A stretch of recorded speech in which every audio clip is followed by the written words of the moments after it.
Okay. Good morning. My name is Debbie Gibbs, and I'm going to be reading 3 stories to you today. The first one is My Friend Maggie by Hannah Harrison.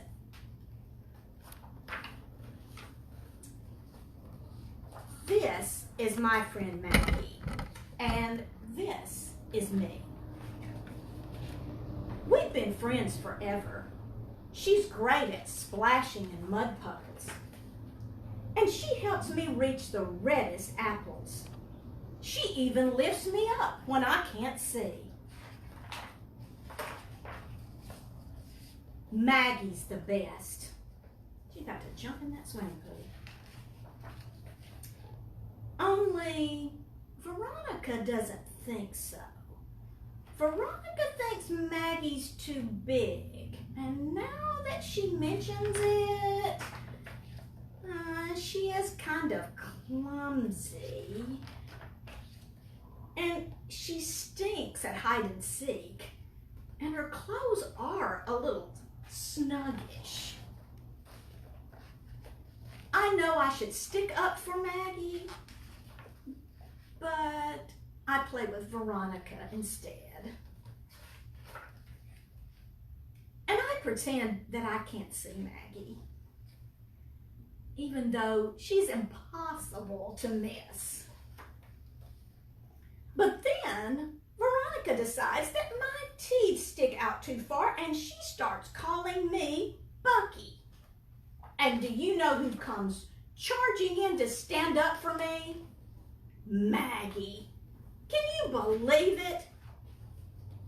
Yep, this is my friend Maggie. Did I mention she's the best? I'll be her friend forever. Okay. All right. Our next one has a little girl who says, "Shh, I'm reading," and it's by John Kelly.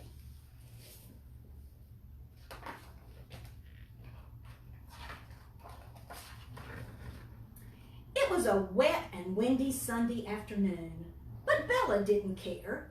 She was reading the best book ever, and the story had just reached the amazing part, right near the end where, "Ahoy, shipmate Bello," bellowed Captain Bluebottom. "It's Sunday. Are you ready for another adventure with the windy pirates?" "I'm sorry, Captain," said Bello, "but today I'd just rather sit and read my book." "Read a book?" harumpled Bluebottom. "By my scratchy whiskers, how could a book be better than a voyage to Devil's Island, a duel with Nobby the Nasty, and then home again with a ship full of booty? Arrgh!" "Well, this book is," said Bella. "So you all can just drop anchor and sit quietly because I am busy reading." Bella picked up her book and began to read the amazing part right near the end where, "Bella, darling," squawked Maurice Penguin, "why aren't you ready? It's Sunday afternoon. It's show time." "Not now," said Bella. "I'd really rather sit and read my book." "Read a book," cried Maurice. "How could a book be more fabulous than the tippy-tappy-toe-toe of your toes on stage, the roar of applause, and this spangly costume?" "Wow," said Bella, "but this book is even more fabulous than all those sequins." She pointed to the band. "Everyone just take 5, and please be quiet. I am busy reading."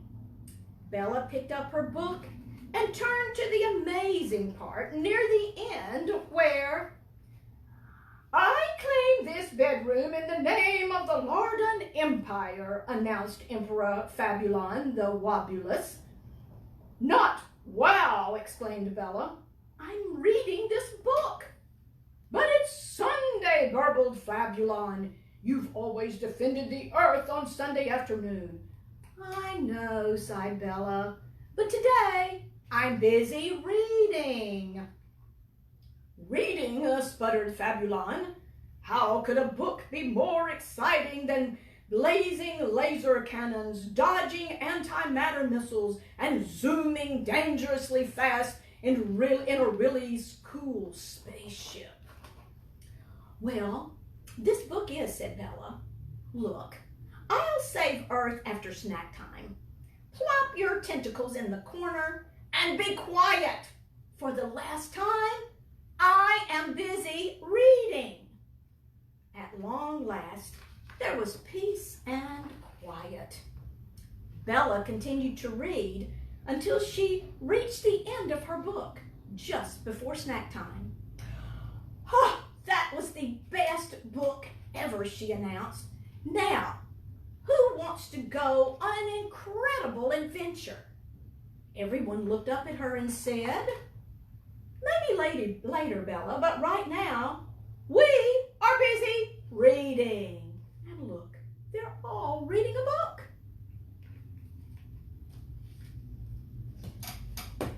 Okay, our final book today is When God Made You by Matthew Paul Turner. And this book has beautiful colors and pictures. You all look at those as we go through. You. When God made you all shiny and new. An incredible you. A you all your own. A you unlike anyone else ever known. An exclusive design. One God refined. You're perfectly crafted. You're one of a kind.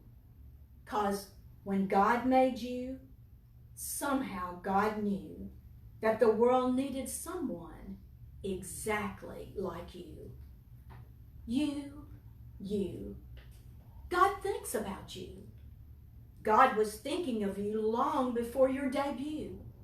From the very beginning, amid history and time, you, little one, never left God's mind. God imagined your eyes, your head shape and size, and knew what you'd look like when you were surprised. God pictured your nose and all 10 of your toes. The sound of your voice, God had it composed. The lines on your hands, your hair, every strand. God knew every detail like it was all planned. Out of the billions of faces from cultures, all races, people God made from all different places. God knew your name. Your picture is framed. God's family without you would not be the same. 'Cause when God made you, this much is true. The world got to meet who God already knew. You. When God sees you, God delights in what is and sees only what's true. That you, yes you, in all of your glory, bring color and rhythm and rhyme to God's story.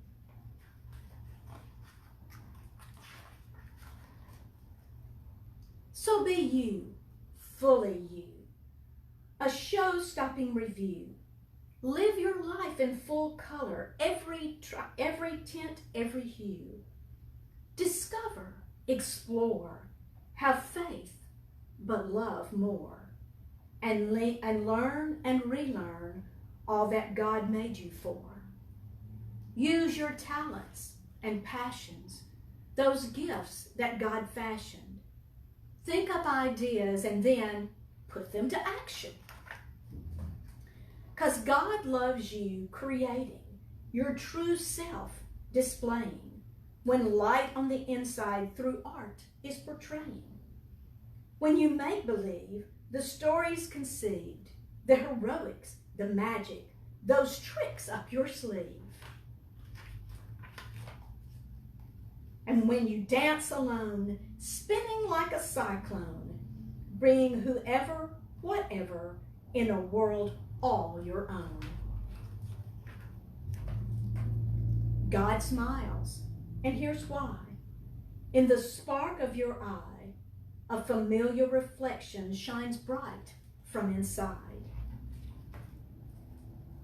'Cause when God made you, and the world oohed and awed, in heaven they called you an image of God. You, when God dreams about you, God dreams about all that in you will be true. That you, God's you, will be hopeful and kind, a giver who lives with all heart, soul, and mind. A dreamer who dreams in big and small things, and who keeps dreaming in journeys upstream. A mover, a shaker, a lover of nature, a builder of bridges, you the peacemaker. And you who views others as sisters and brothers and lives by 3 words, love one another. A confident you, strong and brave too. You being you is God's dream coming true. 'Cause when God made you, all heaven was beaming, and over you, God was smiling and already